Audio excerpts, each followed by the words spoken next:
similar experience and similar intentions to help people, and especially farmers, because somehow we both come from a very humble background of farming from our home countries.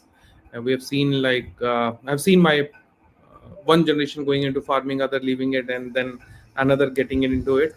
And so like to and fro, but one thing was constant: too much financial stress. And I believe with these podcasts we will help people across the globe to get out of that stress. And yes, let's see how it goes. So let's start.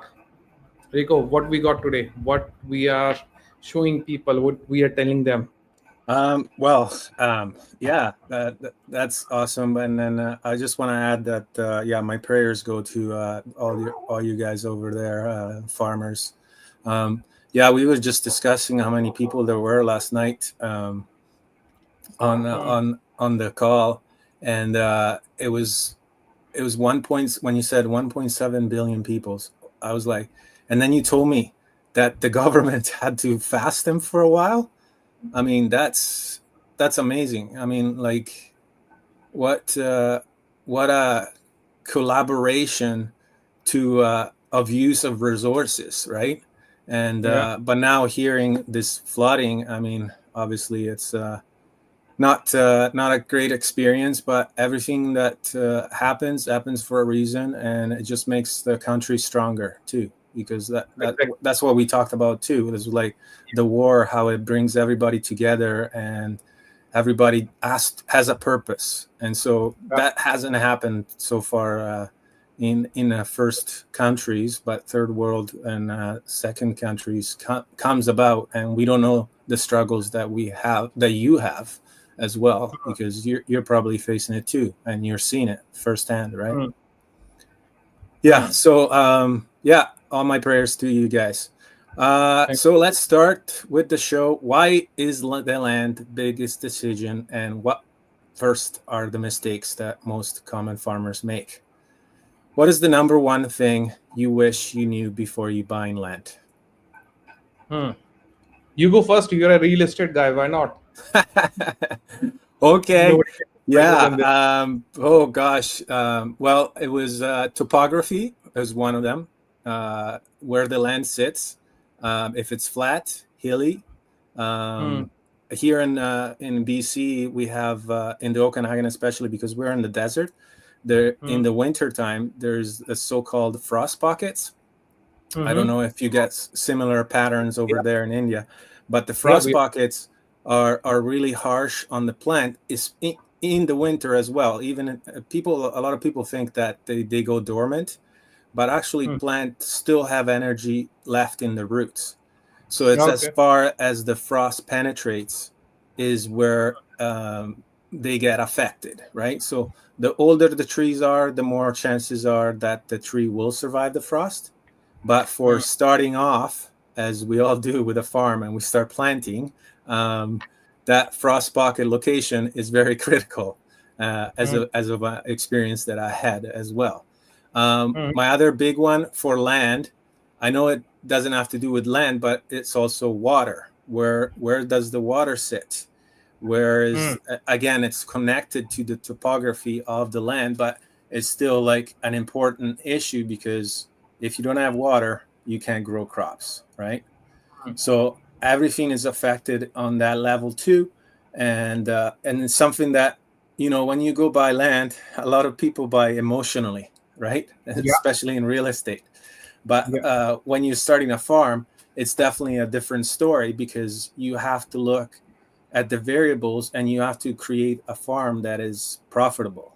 And Hmm.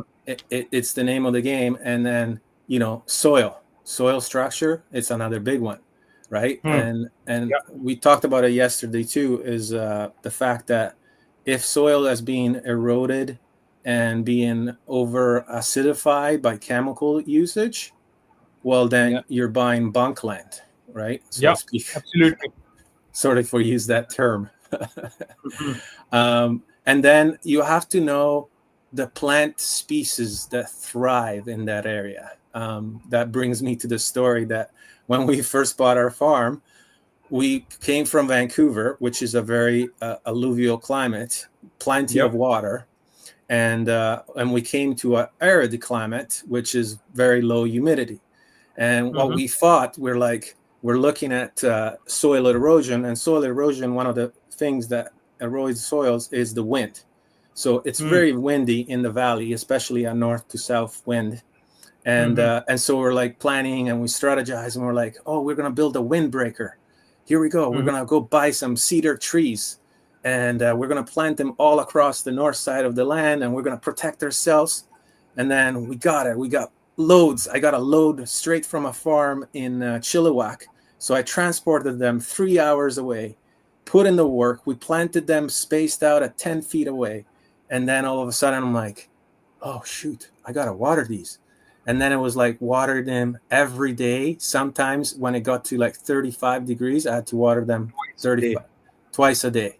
And Yeah. it was just, I was like, oh my God, all my operations on the farm where I had to make money took a side kick.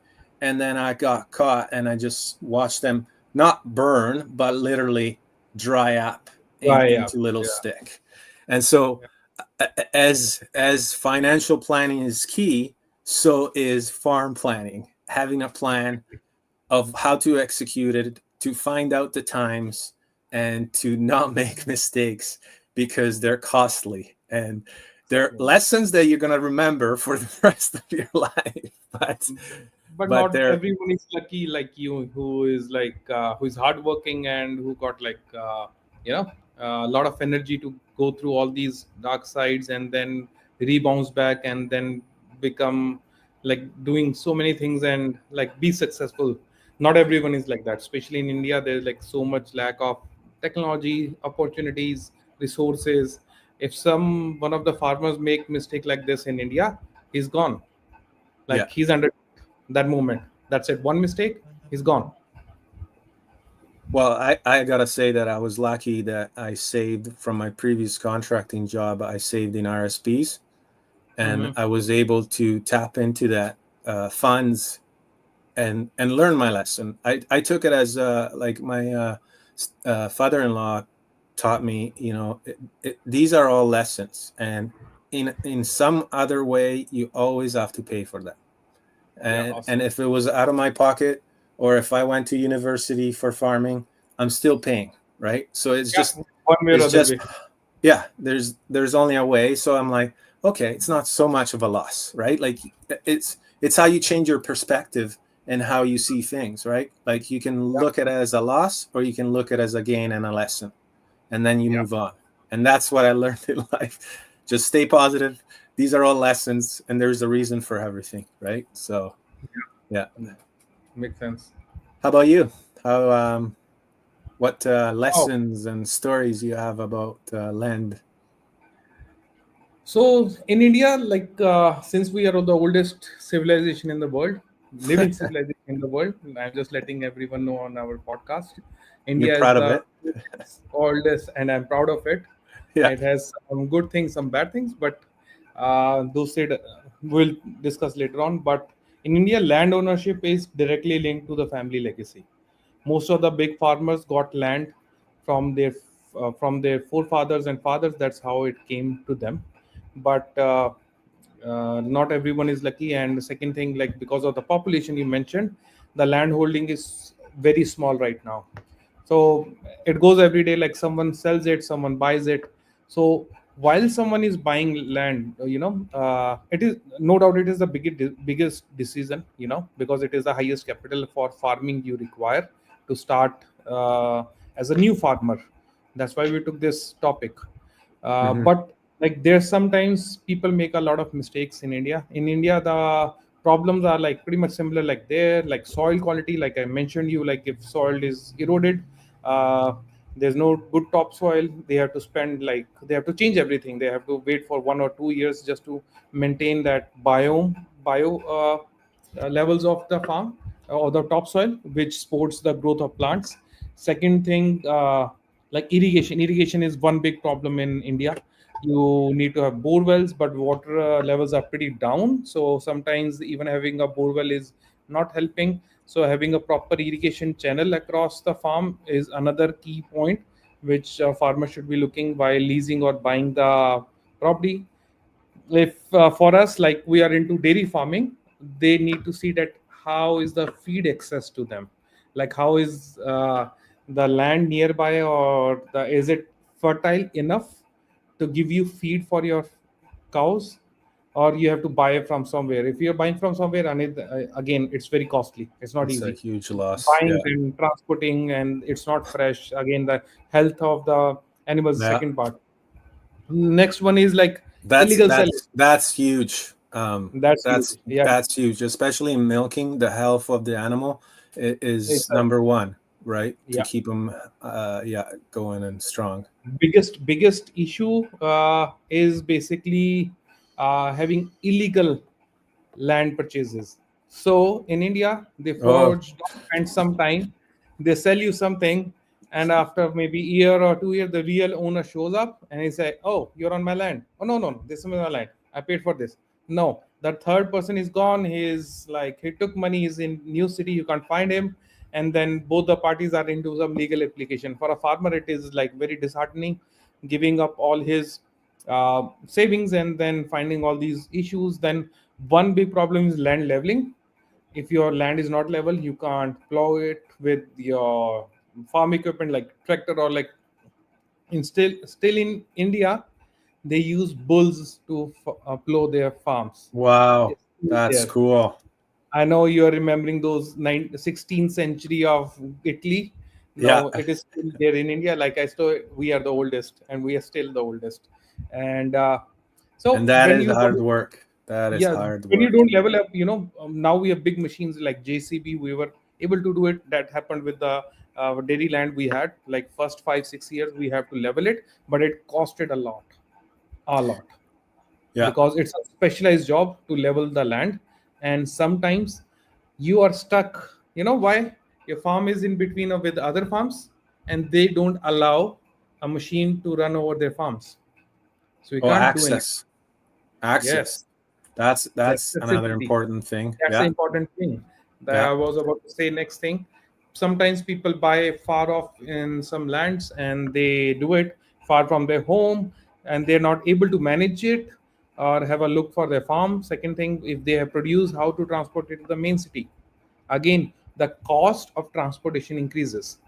yeah. That directly impacts your revenue for sure. So all these points which I mentioned are pretty much important while looking for your like making your biggest decision. Okay, so just letting everyone know that we will be sharing a PDF as well, in which we have mentioned all these points. And if anyone wants to have more knowledge about it, in India I am here, in Canada Rico is there, so just reach Yeah. out to us. We will help you to identify the key problems which you might face, and what are the key points which you have to go through, okay, before buying your biggest asset in farming, which Yes. can be your biggest blessing, or it can be your biggest mistake. That's why we are here to save you. Well said. But I also Yes. want to say that land, we think about, oh, acres and acres of land, but it's possible to actually farm even in your deck. So Yeah, yeah, any area that you have has included everything that what we're going to talk about into the yeah, land. It yeah. doesn't matter if you're on your balcony or if you're have a 50-acre farm. It doesn't matter. Every single system applies, just like in finance. Every Yeah. single system applies if you're personal or if you're business, right? Everything Exactly. has to be planned and checked out, right? Making it like a little checklist. Like So you said it, for me, a new farmer is not someone who will give up his job and then just start farming. No, that's not the definition. Farmer no, is someone who can grow as small as your own little tomatoes and your own green that's chilies in right. the background. That's how you start. That's how And you we have grow. that's how you grow Yeah, from the first thing. That's how you grow. yeah, So for the definition of farming, it's not like big lands.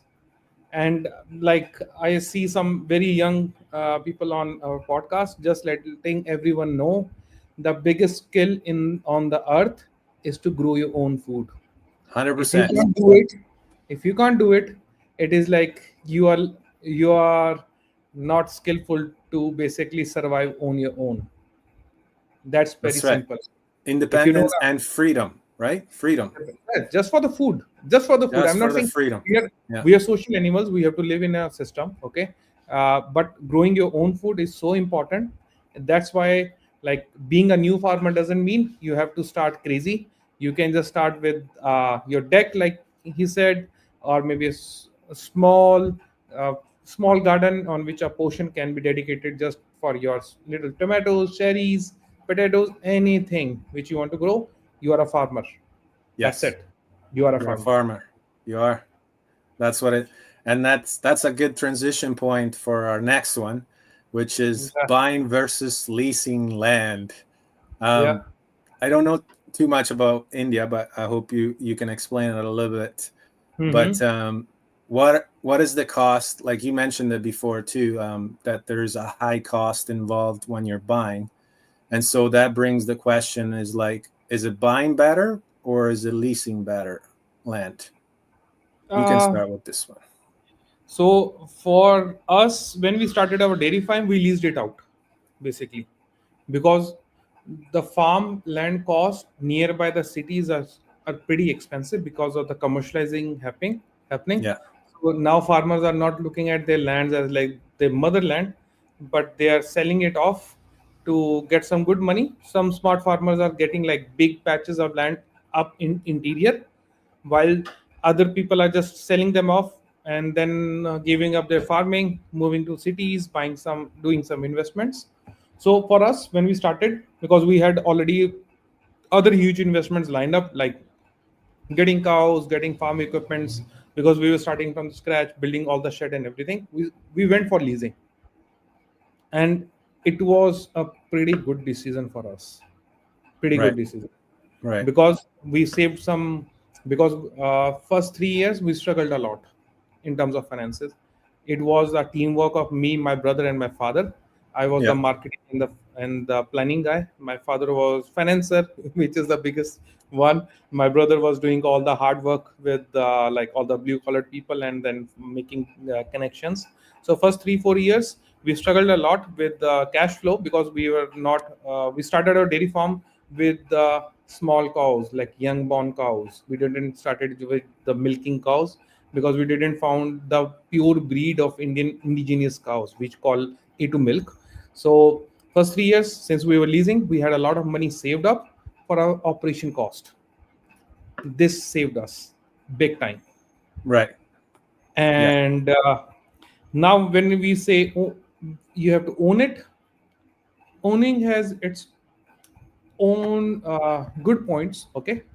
Especially if you have good cash flow. One second thing, if you're buying in one of the areas where the land is not at expensive, I will suggest to buy a land, because again, that's why we call land a real estate, because it's real in the end. If you have land, you can get some loans against it because it's on your name. We can't get a loan on the land. We can get a loan on our dairy business, but on not on the land because we are leasing it. So, like, this is the kind of thing. What are you saying? So when I say that buying is like more building your own equity, having some control, but when I say leasing, it's more flexible. You can leave your farmland if it doesn't work out. You can That's leave it. that place. It doesn't turn out to be very fertile land, or something is wrong. Sometimes you fail, and it's okay to fail, even in farming, even in finance, even in your personal relationships. And the best way is not like you give up, but you start afresh. So leasing give you option to start again because you invested low, okay? And then but only dark side of leasing I will mention: if it runs good, your owner sees, oh my god, he's like Yes. gold out of it, he will kick you out next year. That's the dark side of leasing, man. We were Yeah. able to do it because we the land we leased was from my father's friend, one of my uncles, who gave up like farming way back. They were leasing out to someone who were paying nothing. So when we gave him with the idea, he asked us only one thing: can you give us good milk? That was the only demand from him. So we were lucky by that point. But if you're leasing, have your documentation that done pretty well, with your exit strategies properly mentioned, with lock-in periods at least for 3 to 5 years. What is the minimum I suggest? Okay, and uh, cover your risk. That's the most important thing. Cover your risk. Don't invest that much in the land that once you leave, you are not able to take that thing, because whatever you invest in land in terms of like improving the soil, leveling it, whatever it is, you can't take it back. It is there. So that's my take. What do you say? What do you go Yeah. for? Lease or Wow. buy? Lease or buy?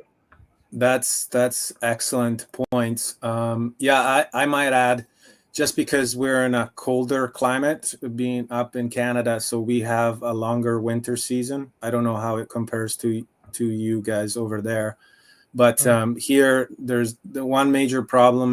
Like I spoke at the beginning, Yeah. was the frost. Right, everything freezes, everything goes to sleep.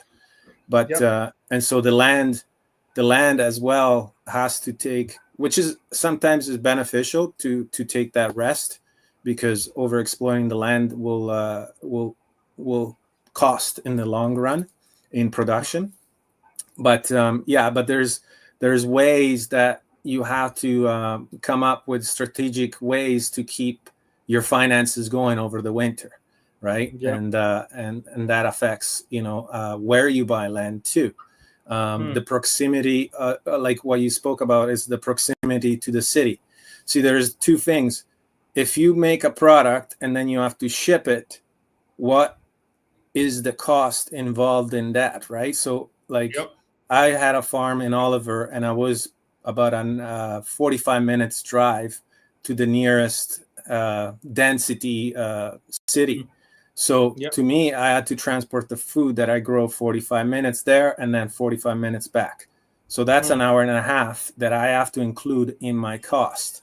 So when Okay. you're buying land, you have Hmm. to take into account these costs as well, because they affect your profits, Yeah. right?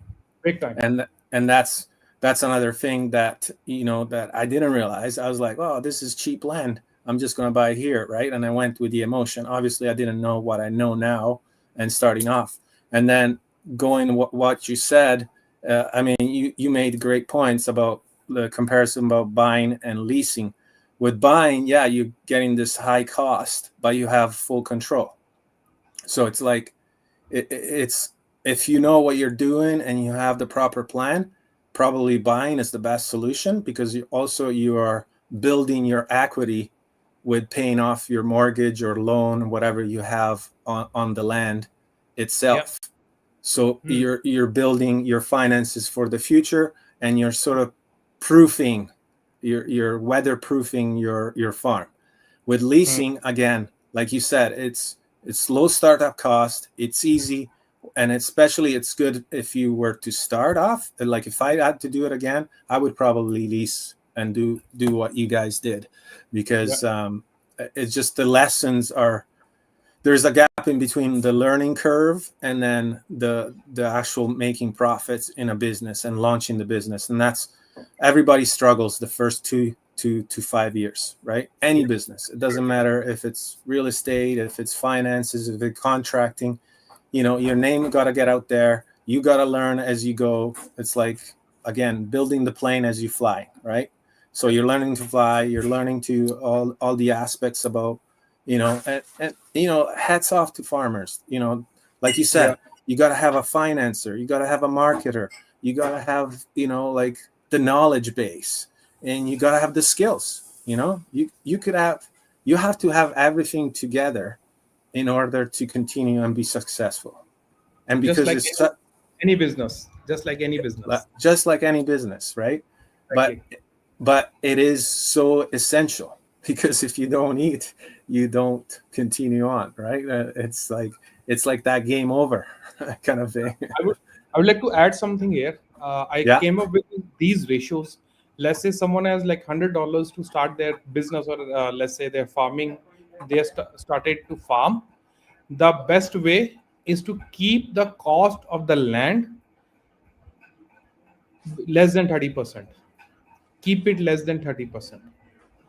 Just calculate it. If owning is crossing that level, if it's over 50, you're gone. You will not survive because you need another 20% to buy just to start. Just to start, you need another 20%. Then you need at least 50%, at least 50% to stay alive for next 3 years. That's what you need. So when you are going and making a like your financing basic, I'm not telling you to go deep down, just simple 30 20 50. That's it. 30 20 50. 30 is for your land lease or ownership, 20% is for your overland expenses like equipment, so your plants and everything, irrigation system, and 50% for 3 years of opex. At least you need it. Love it. Let's coin that term, 30, 20, 50. That's a great term. And then also what we teach in finance is to have a little bit of a contingency fund. Wouldn't you Yes. agree?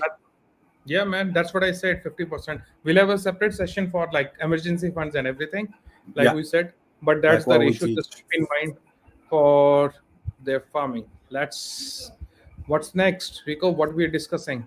Well, this can bring up a little idea that we can work on is also create a free budgeting plan where we can sit down, and then come up with areas where where you must budget, right? Like what you said, like look at the land, look at the 30% cost, and then work it from there. If you can't afford it, then let's look at other creative financing aspects, because there is solutions. If you want it so bad, there is lots of solutions, and a lot of people are not in the knowledge of solutions out there, and Yeah. that's a little bit what I apply with my background. So let's talk about that actually, because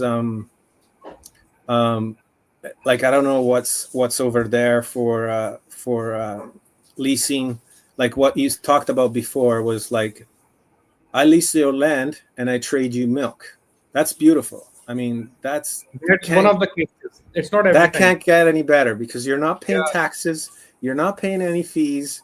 The government Ah, doesn't have any hands in it. like good old days, the The butter good days, old days, right? the good old days. Yes, man. No money, So no stress.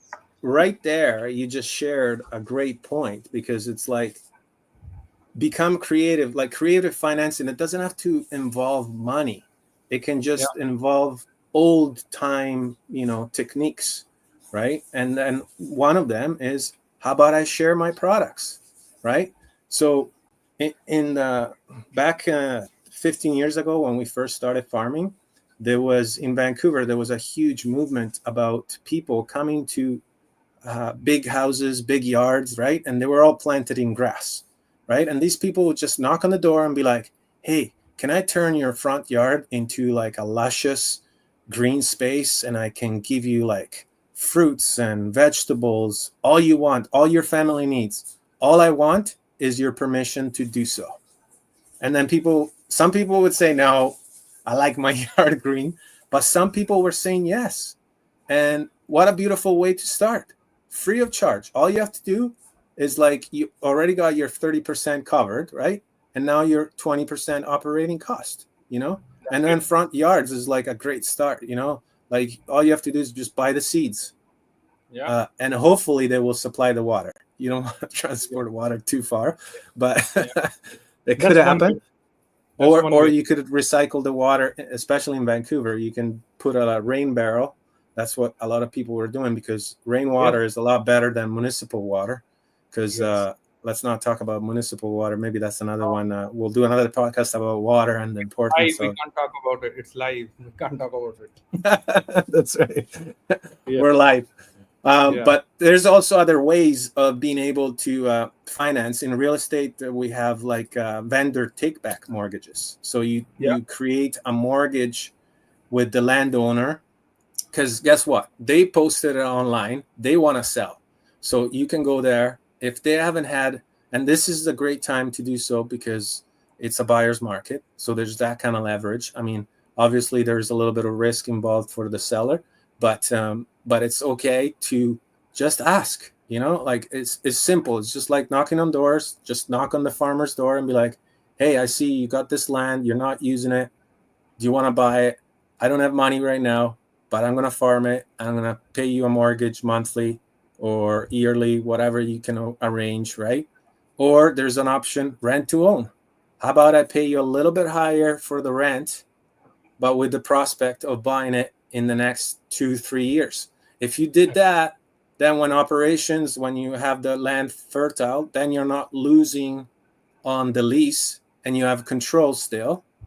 Yep. And it can be highly stressful. Yes, I get that, but it can also be like resourceful, right? Like you can actually gain land by just doing the work and learning, Yep. right? So that's another thing. Or you can group buy, get together with Mhm. friends. And that was another idea that I had on the farm, is like, hey, we got so much space. Why don't we just get together and bring in people, invest in it, right? And then it's your land, my land, just like what we're doing with financing. We're collaborating. We're part of the team. Collaborate.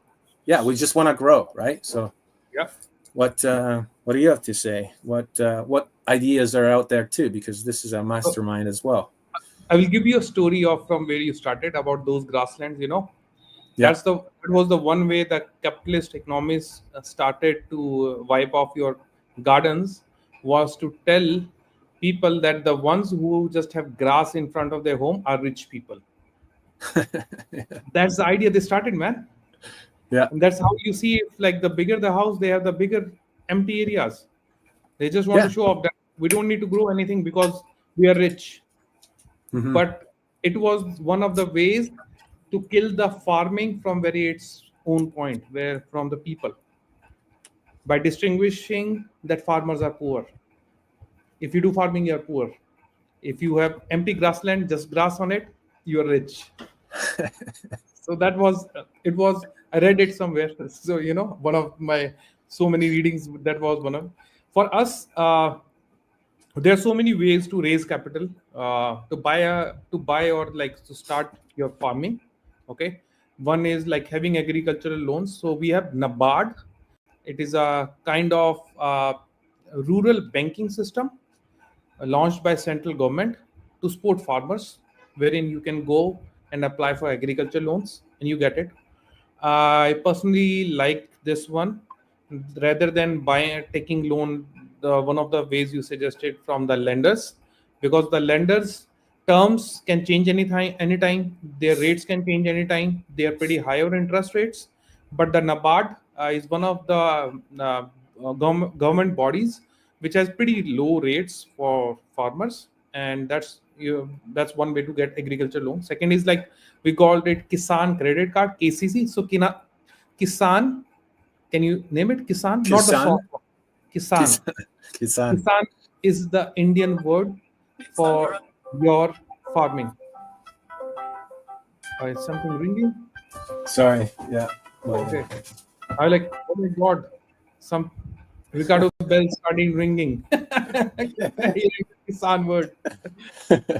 So Kisan That is is live. Live. We're Kisan live. is yeah, Kisan is Indian. Like it's uh, a word for farmers. It stands, so it's farmer credit card. So it's a kind of like you can get a KCC like a credit card only. You Yeah. can use it as a short-term capital, working capital. You need to buy seeds for some time. You need to buy feed for your farm, Wow. something like that. You get that KCC and you get it because India, when it was independent, we were 98%. 98% occupation was just farming, nothing else, just Scary, farming. eh? Scary No, statistics. yeah. No, I'm just being So then, sarcastic. yeah, okay, okay. Then there are like so many government subsidy schemes right now for first time farmers. Yeah, For that, you have to keep looking at the government websites for your state government, for your central government, in which they are giving subsidies when you buy certain things. Like we are going big on black turmeric because turmeric is something which we export a lot to the world. And that's after cool. COVID, people found out that Yeah, how turmeric is good after the health COVID, not before beneficial. COVID. It's Yeah, so no, beneficial. People started to import a lot. So government looks at this like a kind of way to decrease because we import oil a lot, so we are in like we are trade deficit, like we're negative in trade. We are Right. always dollar deficit as per the definition in the economy. So with these aspects growing up, government backing these plans to become trade positive, so they are giving certain subsidies for first time farmers in specialized crops like Wow, that's herbs. amazing. Yeah, man, that's one of my friend is doing in up in mountains. He got some land, now he's growing some rare Ayurveda herbs, and he's getting 90% subsidy. Can you imagine? 90%. That's amazing. Yes. If That you see, takes care of your 20%, right? yes, that's one of the best thing you can do.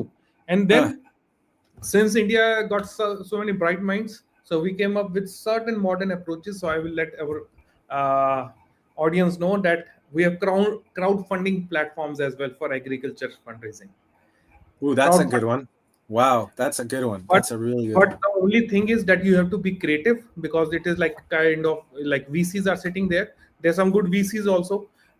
Technically, if you see across the globe, there are only less than 1% of the startups, agri farming startups, which are backed up by some VCs. Only 1% out of all the startups which rose in last 20 years. Only 1%. Can you imagine how low is that number? But it is pretty high in India, because people like me, if I have to invest, I will go emotional if someone brings up me with a good idea of farming. And I Yeah. know Yeah. there are people like me who are investing. So that's one. Second is community farming pools. Like we do, just letting everyone know, insurance is like a kind of risking your pool. Oh, sorry, it's a pool of risk.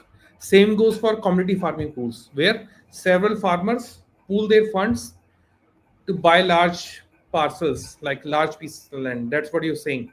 Like Nice. friends, farmers, you can do it. You can just Yeah. pull in that money, and you can go out and buy some big land for pretty good prices. Share, divide your cost in terms of Leverage. Yeah. leverage each other. Divide the cost of like irrigation, then leveling it. Then if you have to improve the everything, Oh, then you tool can divide. sharing. Yes. Yeah, Then that's we what have I had too. Yeah.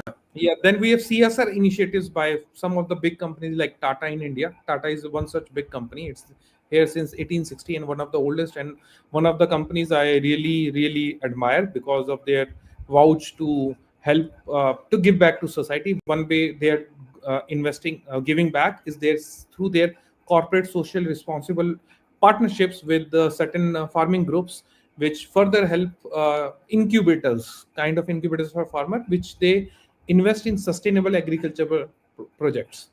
Then again, we have same vendor financing. You can allow like you can go to a vendor, ask for the money, then he will deduct, well, he will buy your products, and then he put a little bit on it. But by this way, he's basically ensuring that you will sell your products to him only. Then we have agri startup grants from, there's so many central government. If you are in like or like even private agri accelerators are there, which are funding directly to the farmers, new farmers. Then revenue share deals, like you mentioned, invest now. You don't talk to landowner, but you talk to investor who got a lot of money, but he don't want to go out and farm and do the dirty hands. So he says that, okay, I will take the money and I will take the good crop. If it's organic, it will help my family and my health to grow. In return, you sell it, I will help you to sell it also. Because once he tell his rich friends, hey, I got some organic, uh, name any vegetable. I got some organic Squash, zucchini. vegetable. Yeah, no, that is small scale. Some Yeah. big, like you eat every day, like flour, wheat, or some kind of millet. I have tons of this. He can just recommend Quinoa. and sell it, and then he can make profit of it. Then we have NGOs which are helping farmers by providing funds, channelizing through governments. Then we have agri tech equity funding. So it is one of the pretty new terms, you know, agri Agri tech equity. equity funding. Tech. So let's say I have uh, a startup in farming, but it's not traditional farming. Let's say I'm doing hydroponics. Like Hydroponics. I, yes, it's one way. It's a very good tool to grow a Yeah. lot of vegetables in very small. It is a In kind of small paces. techno- Yeah. yes. I'm using a technology to grow certain. certain produce, Mm-hmm. where weather is controlled, produce is controlled, everything is controlled, so the production itself is guaranteed. So there Yeah. are so many platforms who are doing it, and then you can make a online e-platform like for your farmer market. You can have e-platforms like e-commerce platforms for just agriculture products. If you Yeah. do that, you will get a lot of money for sure. Then we have green bonds. If you own a very big land, Ooh, green bonds. for everyone, just search about one tara. One tara. One So tara. world's richest man, Ambani's son, just got around 30,000 acres of land, and he just what he did, he just planted a lot of forest. He had all the species of all the animals across the globe in that forest. And what he's doing, he's selling carbon credits to his Nice. own family, who are the biggest producer for oil refineries as well. Right. And he gonna sell it, but you can also do it on small level. You Yeah. do crowdfunding, you buy big land with 10, 15 farmers, you do permaculture, you grow trees over there, you grow some good, and you give eco-friendly bonds, or you give carbon credit bonds to Card. the Yeah. companies, and they lend you money against it. It is one Yeah. of the newest way to raise money, but for that, yes, you need to be already in the business. But again, if someone is already new farmer and they're looking to go like big farmer, these are the pretty all the ways I know you can raise Partner some. up. Yes, exactly. Yeah, you can partner up with more experienced farmers too. That's what we didn't mention either, right? Yeah, There's so many ideas. We could have a whole podcast about masterminding how to get going in farming. And yeah, yeah, well, just one number that I want to fall back is you said 98% were farmers. And same here. I mean, they say when I first started, it was 95% of the people back in 1920 were farmers. So we're not far away from having that connection to the land. Like, I mean, obviously technology has grown and it's growing, and I can't wait to have AI implemented into like what you said, you know, like the control of hydroponic systems and the weather control, like having in greenhouses, you know, like that it's fully automated and then just food comes out. I mean, yeah, it's great. It's going to feed a lot of people, but then again, we're going to lose that connection, right? So we still want to stay in it in a sense, but obviously we'll have to ramp up production because exactly, the exactly. population is growing, right? Yeah, And so, you can be living on both sides, yeah, both no, modern and I you can agree. switch it I agree. anytime. And It's, like everyone is changing, even farmers need to change. mhm. That's need of an hour. We can't say that, okay, I'm not doing it. It's No, just I want to that's, take a second. It has to be we, balanced both. we have to embrace it without fear, you know, like not be scared of it. It's here for a reason. It was created by the collective, right? And it's what you do with it, right? Like, it's, if you have good intention, good things are going to come out of it. And that's why I promote it. Everybody should be using it for their daily things, or just asking question, and then you get back your time, you know. Dan Martell talks about it: buy back your time. Your Yeah, time is the most precious thing that you have, on the earth. and and it's on earth. And then you want to fill it with great experiences. You don't want to fill it with like pain and suffering and all that, right? It's just, if you don't like your job, quit. stop stop reminiscing around. Oh, it'll get better tomorrow. No, stop. That Do that something make me else. that make me curious about your journey of leaving that old job and buying. How did you end up becoming a farmer? Okay, we don't have How did much time. I'll try to yeah, summarize it as small as possible. Like I said, it started off when I was 15, and I was just growing just one little tomato plant, just one seed packet I would get from the grocery store, and I would just plant my seeds, and then one plant, and I would water it, and then it would just produce the tomatoes. And I was like, wow, this is awesome. And then after that, when I got older, I bought apartments. So like I was saying, I was doing it on my deck. couple of planter boxes, like couple of seeds. I managed even to grow pumpkin on my deck, and like there's restrictions in strata when they say unsightly, but I think having a green deck is probably the most beautiful sightly thing that you ever seen. But anyways, some people don't like that either. But then it just evolved. I bought a house, and again, at my house, I felt like I had ownership, and it was the first time I had physical land. So I was connected. I could go bare feet, and it was such a better feeling than being into a condo building. Nothing wrong with condos. It's just a process, but just being connected to the land, being able to like relax and just sit there and then just see your garden grow. There's nothing else, right? And so there, I took off. There was a 20 by 40 feet deck on the side of the house. I chopped it down to 10 by 10 feet, and I just planted a whole garden. I got my survival. I got the seeds from one of the best places because I did a lot of research, and heirloom seeds are the best to plant for crops. And then after I see what it came out, I was just blown away. I had 15-foot high corn. I did the three sisters. They're corn, and then you got your peas or your beans, and then you got your squashes. And it was like a forest. We could barely go in there and pick the squashes because they just got so like messed up, and it was in between the rows of corn, right?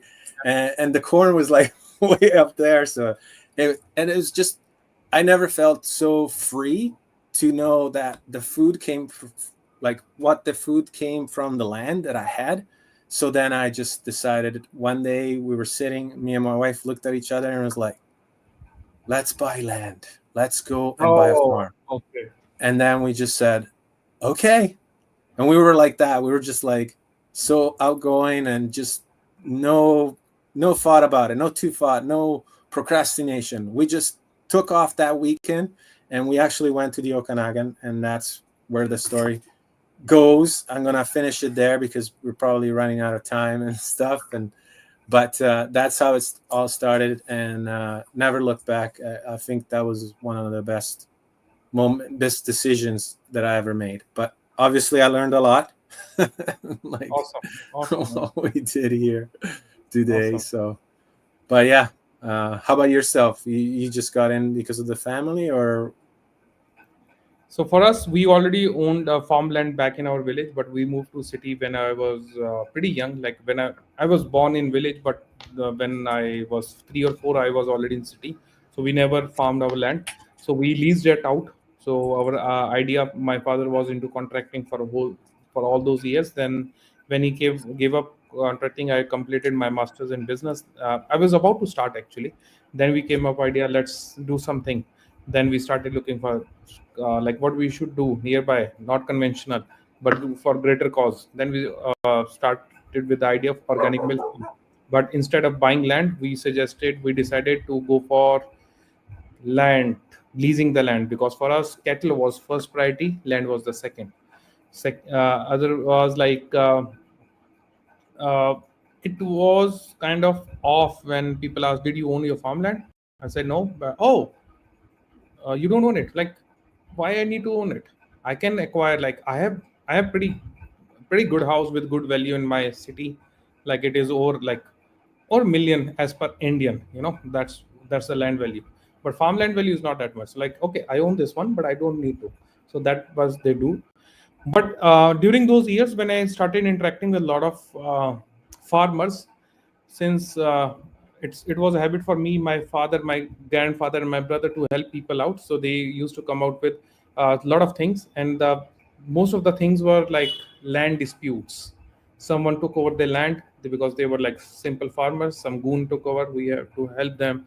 And then someone bought a title which was not clear because there was a family issue going on. We helped on that one. And then there were like some goons tried to just brush off some local simple farmers. We helped them to get rid of those like high interest as high as 30 to 40%. Can you imagine 40%? So that was my experience with farming and land. So it was a mixed experience because of the greed of the people, or I can say at the same time because the farmers are too simple. Maybe greed, or maybe like they were just too simple. They didn't understand all about these stuff. They only care about like I should be doing farming, and yeah, that uh, because of all these reasons, I think I am able to share all these stories. So I'm grateful to God. I encountered with so many problems for myself and for other people that I'm able to share these experiences. Yeah. Okay. Yeah.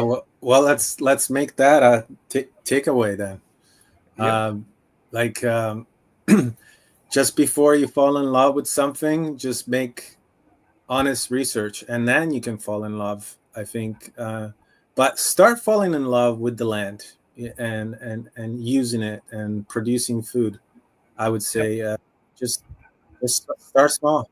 We all start small with Yeah. anything, business Yep. wise too. Yep. Start small, create little budgets here and there, and then Yep. see what you can do, see what you can afford. Don't stress yourself. That's the Hmm. least thing you want to do, is create more stress Yeah. already in a fully distracting world. Yep. So yeah, and Very well then said. if you want to get into it more than ever, you'll get all our support. And then Anytime. consider, like, since we shared both of our experiences, let's consider both leasing before buying, and then Yeah. one day build up your knowledge, and then go for buying, because there's benefits for it. We're definitely not against that, but as a learning lesson, definitely lease. And then Hmm. have a financial plan in place, and talk to us for sure if you need to create something, and mastermind with other people. And like what we said, go talk to an older farmer, like, see their experiences and leverage, and Learn from each other. yeah, learn. Yeah, and that's the number one thing, is learn for growth. Yeah. So And just before we finish, I want to just for our you know uh, uh, audience. audience that what was the cost of land when you bought it and what's it right now. So maybe I can think of becoming a farmer in Canada as well. Maybe you will help me. Okay.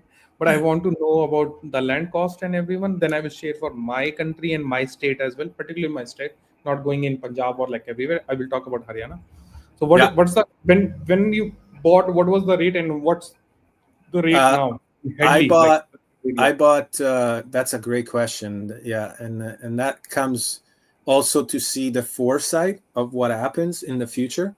But I Yeah. bought at $50,000 an acre, and over 15 years now, it's 150 to Okay. 200.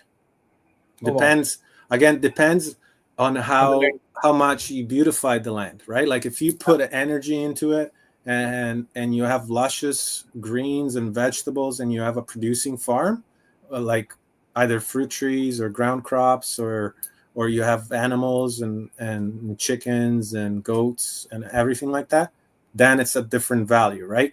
And then Hmm. obviously here in the Okanagan, it's there is wine, right? Like, that's a huge industry. The grape industry is huge, but again, it's what I see. My perspective is it's monocropping. So Yeah. you're reliant on the wine market, and you're not diversifying and create a different market for access. So if anything happens to the wine industry, which is happening, Yeah. For then last you years. lose all your legs, all your eggs, right?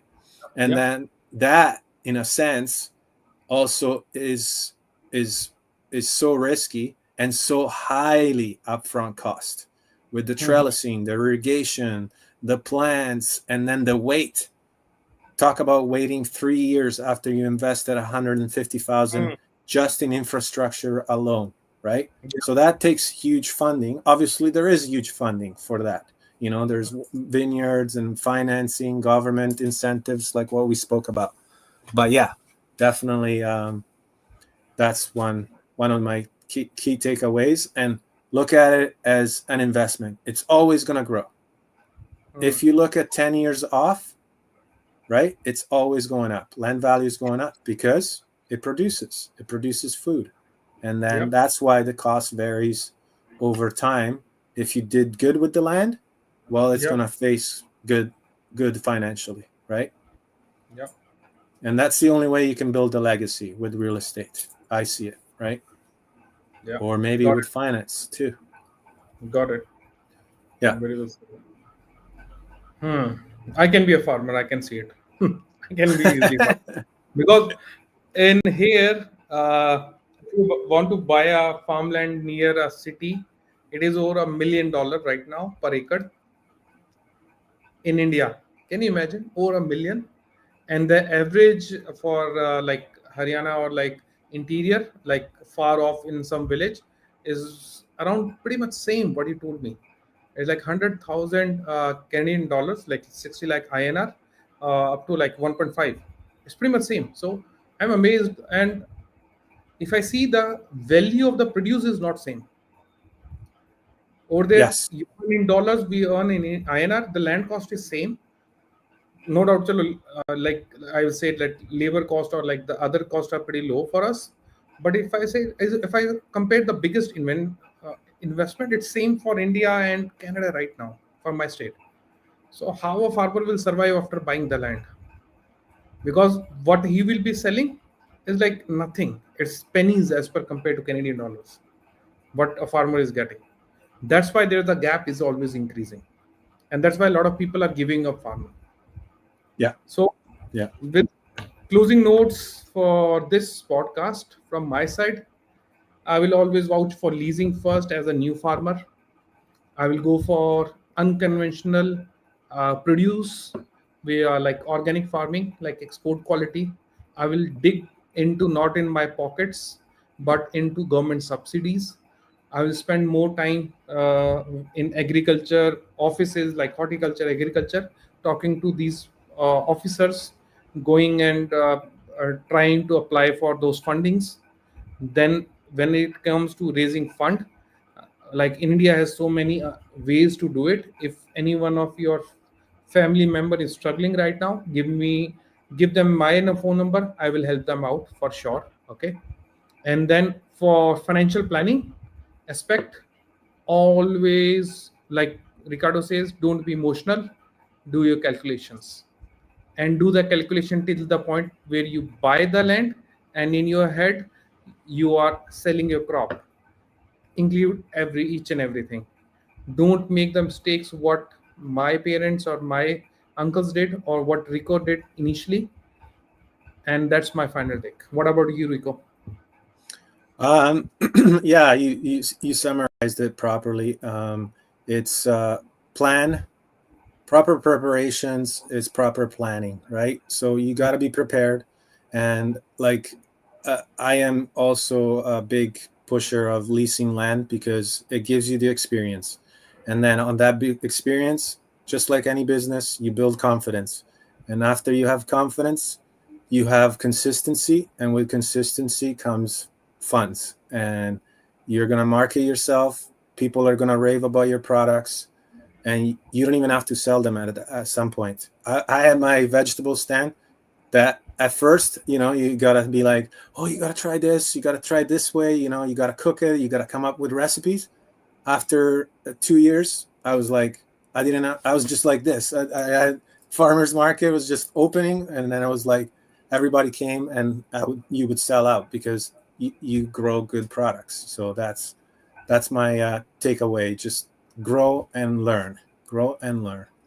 Go And on. then that is it for us today. Thank you so much for joining us.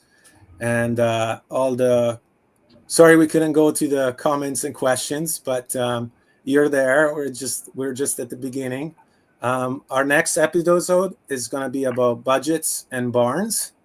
So we're going to talk about a little bit of what goes in behind the back end of farming. And we look forward to having you all there. And thank you, Gaurav, for tuning in as well. It's been a pleasure. You were on fire today, I must say. Yeah, man. It was great to hear too, having a different perspective, on how how the world works, right? Like we have to have a global picture, I think, Yes, absolutely. and that's actually inspiring Hmm. because it makes us feel like we're grounded here, and Hmm. yet we have other places that we can inspire, right? Yes, And be the change that we want to see. yes. So on that, thank you again, and I we'll will see you close next with time. one statement. I told you, Jai Jawan, Jai Kisan, which means Ja- all hail ja- farmers, all hail soldiers. So, all hail farmers, all hail soldiers. Okay. Beautiful. Good Okay, night and good thank you so morning. much. Good Thank you morning. so Good much. night. See you in the next podcast. Thank you, Bye. everyone.